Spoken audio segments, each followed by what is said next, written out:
Welcome to Strip Cover Lit. I am Adrian Fort, and we are here for the second in what I believe will be a 29-part series as we go chapter by chapter through This Is Not a Writing Manual by Kerri Majors. And I think that for this chapter there are two main talking points and then a lot of discussion points that come up in this chapter. And I think we'll begin on page 11. There's a quote. We get this quote to begin the chapter. You know those moments when you know you should be writing, but you're just so tired or otherwise fried, you're not sure you can put one word in front of the other. I've had plenty of those days, when I'm supposed to be writing and I don't feel like it. The conversation in my head usually goes something like this. I could do laundry, I could do dishes, I could nap, I could write. Or nap. Write, nap.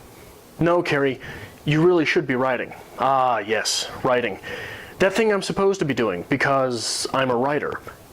If I'm not writing, how can I call myself a writer at all? And I think this is a place that we all reach from time to time when we feel we lack the mental clarity to write anything which is worth reading. And it is a fear that is grounded in reality. After all, the average person burns around 100 calories walking a mile. You burn as many calories in 45 minutes playing chess as you do walking an entire mile. And I think that it is also a good point to distinguish between writing something and writing something that someone else would find worth reading. And like we said in the first video for this series, if you're not having fun writing something, no one's going to have fun reading it.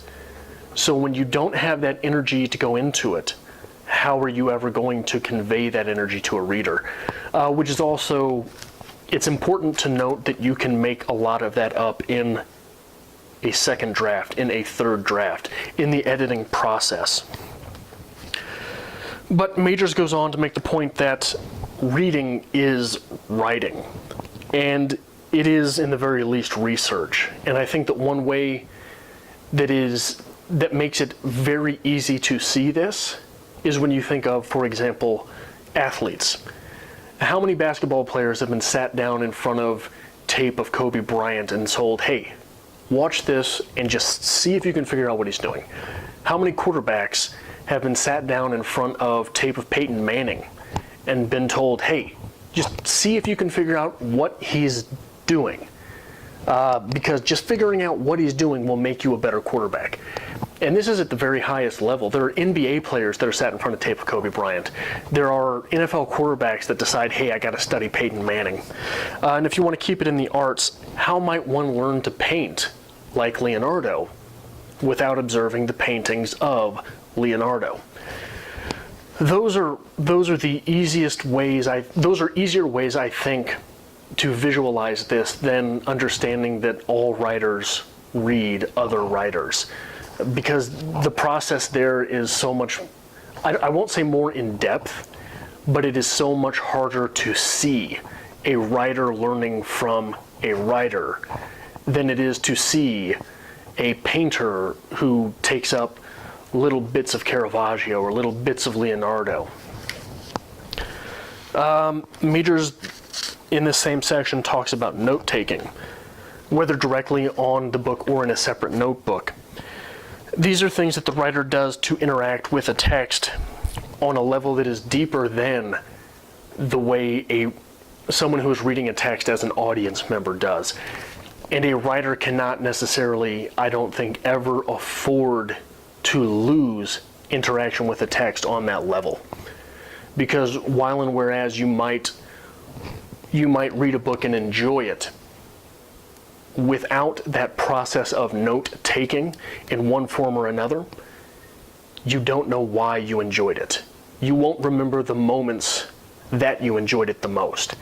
And it will be hard to look back through the text, look back over the text, and be able to pinpoint things that were the ingredients to the baking of the cake, for example. One of the ways that I try to take notes in a text without crushing the flow of the text itself is with multiple highlighter colors. And Silje I'm sorry I've not answered this question to this date, but Silje has posed the question multiple times when I've brought up multiple highlighters in a single text on the channel. What are you doing there? Why would you do that? Where does it become profitable?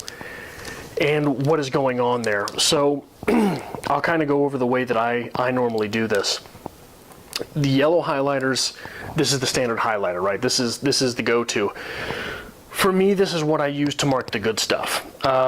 These are scenes, points, passages, lines, etc. that I want to be able to go back to later and just revel in their creamy goodness. This is all the good stuff for me. I will be able to open up a book, flip through it, and if I see yellow, I stop and I read it. And when you're reading a passage out of context, one of the things that you'll find is that highlight will trigger a separate memory in the text for you. And oftentimes that is something that preceded the good stuff that you can go back to and understand why that was a payoff. Green, I often use green to mark bad writing, stuff that I want to be able to flip back through and remember not to do. I want to be able to go back and take apart passages that are just distractions and understand why they're distractions, understand why it's bad writing, understand why it doesn't flow, why it doesn't work. All of the things that are not profitable in the text. Blue, I usually reserve for thematic stuff. Things that I think are going to come back around. For example, when I read The Shining by Stephen King, anytime King said something about a color, I marked it with blue, because it becomes obvious in that text that colors become a theme. Hot colors versus cold colors versus natural colors versus colors you don't find that often in nature. And I wanted to go back and be able to see what he was doing or what was happening with the colors as they were represented in the text. Or, if you haven't read The Shining, in Kerri, I used blue to mark the religious stuff, or every time he mentioned water or blood, which again goes back to religion in that text, because the thematic stuff is the stuff which goes to define the literary qualities within a text, right? The things that keep being brought up in different fashions, which make the story worth telling. The other colors change text by text, whether that is pink or purple or orange. Often I will keep one highlighter to mark cliches because I cannot stand cliches. I'll mark passive language, I'll mark adverbs, sometimes I'll mark similes to be able to go back later and understand whether that author is any good with similes, what that author is doing with similes, and whether or not those similes that he or she uses add to the overarching themes of the story.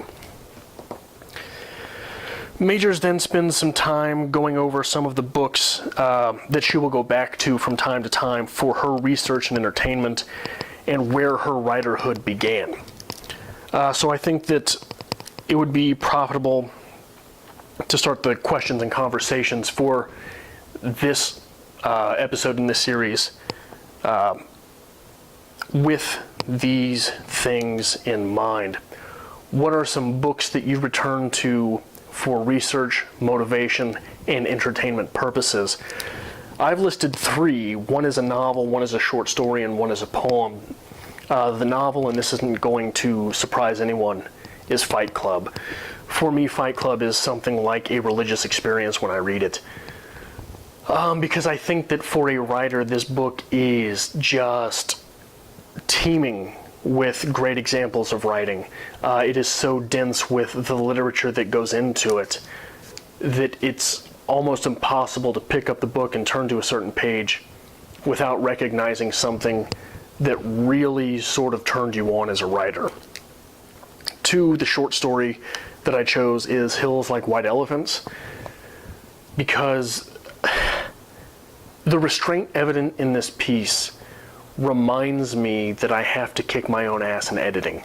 because great literature doesn't just happen, because great storytelling isn't something that happens by accident. And the restraint evident in Hills Like White Elephants is such that it must have been crafted and crafted and crafted to have come out the way that it did. And the poem that I chose is I Wandered Lonely as a Cloud by William Wordsworth. I'm throwing everything. This is a great example of the lyricism and level building that goes into great poetry. And I think that it is a poem that is very easy to read, is very enjoyable to read, and when you return to the poem, you never feel like you got the same experience as the last time you read it. And I think that speaks volumes to one of the things that poetry is great for doing. So what are the texts that you return to for research and motivation and entertainment purposes? Second question I'd like to ask, when you read, what does your note-taking process look like? Like I said, I use multiple highlighters. I will often make notes in the margins of a text as well. And I always have a notebook that I am taking notes in at the same time. A lot of that has to do with Richard from Richard Reads, whose channel you should definitely check out. We were talking a little bit about the review process, and he said for him, he felt like making a full-on format review would sort of kill the reading experience for him. And I think that's interesting that the opinion on something like that can change so wildly, because for me, doing a full format review on something feels like it adds so much to the reading experience, because I am a mindful reader because of it. Now there are people, I'm guessing Richard's able to be a mindful reader without it. I am not as much, I am not as strong in that if I am not being, if I am not disciplining myself to do it. In that opening quote from Majors, this is the third thing to talk about here, third question or discussion piece. We're introduced to a few of her distractions. Being able to identify the things that derail us is important to maximizing productivity. What's one thing that kills your writing? Besides porn, don't talk about porn. For me, it's YouTube. I'll start into documentaries, or I'll start into Christopher Hitchens highlights, or Sam Harris highlights, or